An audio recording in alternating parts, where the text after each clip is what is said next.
So I used this tiny $500 smart telescope yesterday from my rooftop here in Tokyo, Japan, one of the most light polluted cities on Earth, to take a photo of the Andromeda galaxy, also known as Messier 31. And straight out of the telescope, this is what I got. And if you're not familiar with the sea star, you might just think like, oh yeah, I see the galaxy, that's pretty neat. It is, especially from a place like Tokyo, again, super light polluted, where it's impossible to distinguish anything with the naked eye. But if you're a long-time sea star user, you will understand that this image here was only made possible since a few days ago and was made possible via a software update that enabled a Mosaic mode on the Sea Star S50. And if you're familiar with the Sea Star S50 up to now, the widest field of view that you could potentially imagine with a galaxy like this is basically what is included in this red square here, and then you would lose a lot of the field of view anyway due to a phenomenon called field rotation. So really what you'd end up getting is within this circle there at the center of your field of view, but obviously we're able to get more than that because now we got the whole galaxy, and this is straight out of the telescope. And I also want to show you how this looks like after some processing and how to basically use this Mosaic mode on your Sea Star S50.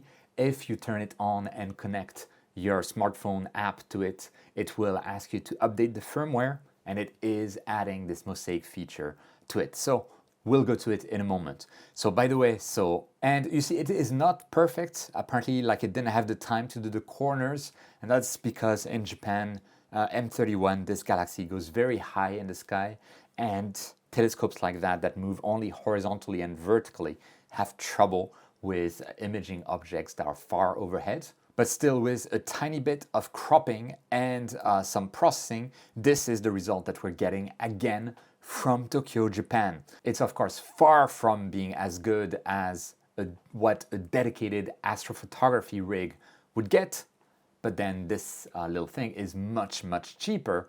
And now finally we can start to ignore a little bit field rotation and use this telescope more freely. Okay, so now I am on the Sea Star app that is used to control this telescope here.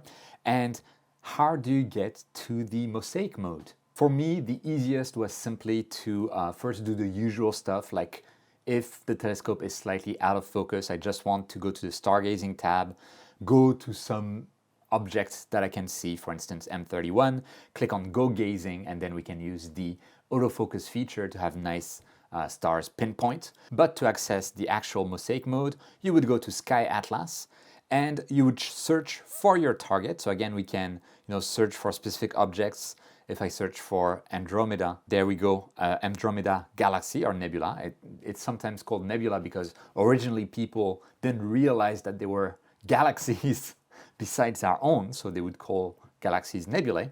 And I can simply tap on it, and we want to say locate target position. And there it will immediately show us where M31 is. And this is the old school kind of framing where I can say like, okay, I want you to just image the core of the Andromeda Galaxy. We want to do better than that. We want to click on this or to tap on this framing button and on the right. And now we can choose the zoom level or effectively the unzoom level that we want to do to have a wider field of view. And after choosing the zoom level, we can also tap on that second icon. We have the zoom here, the second icon here, and we can choose the angle that we want to get here. And something like that. That looks good. Now, if I zoom out, you can see I have framed the entire galaxy in my field of view, just as I showed you on the screen right now. So we have the galaxy, we have the neighboring M31 galaxy, and we are ready. And now, with the default settings of the Sea Star, the only thing you need to do is to tap on Go To. That's it. After that, the Sea Star will go to the target and just start with the Mosaic. And it is completely magical. There's something though that I want to mention. If you tap on the Sea Star icon at the very top page of the app, you will see that under Advanced Features, We have execute enhancement after go-to. So this is on by default. And this is what makes the mosaic start immediately when you click on that or tap on that go-to button. Another thing that I used to have on was save each frame in enhancing, because that let me basically take all of the raw frames that are taken by the telescope, and then I could process them myself from scratch and stack them all together before a final process.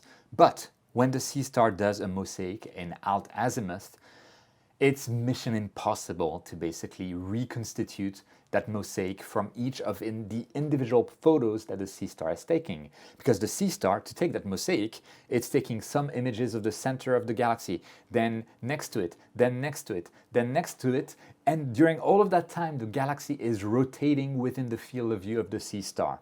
So it has to do some incredible gymnastics to cover the whole of the field of view that we have programmed in the Sky Atlas. And so saving each frame in enhancing is not really necessary when you're doing a mosaic, so I have it disabled. And I think going forward, I will always use mosaics because they just make sense.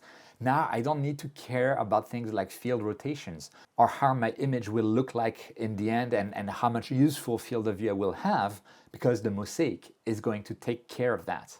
At the same time, it comes at a cost. We are getting, because we are spending time covering multiple areas of the target, we have less signal to noise ratio in every part of the frame that we are taking of that mosaic than if we had concentrated on a single point on the galaxy. So this is something to keep in mind.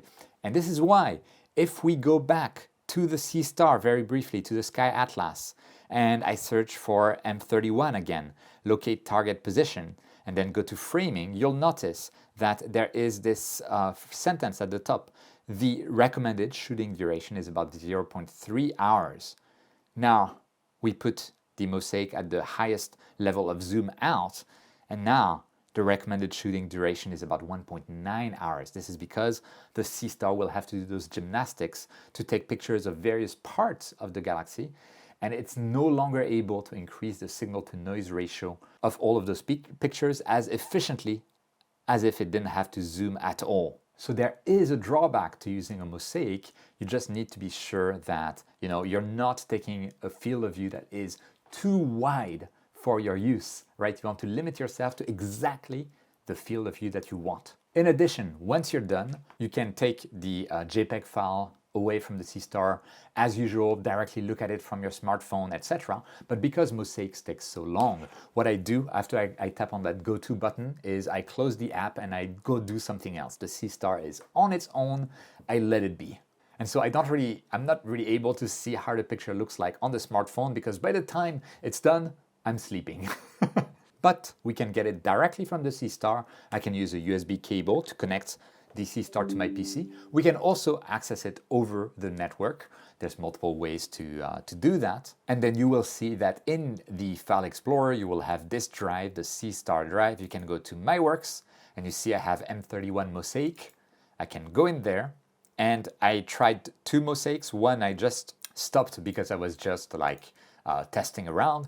The second one, I let it be for quite a long time.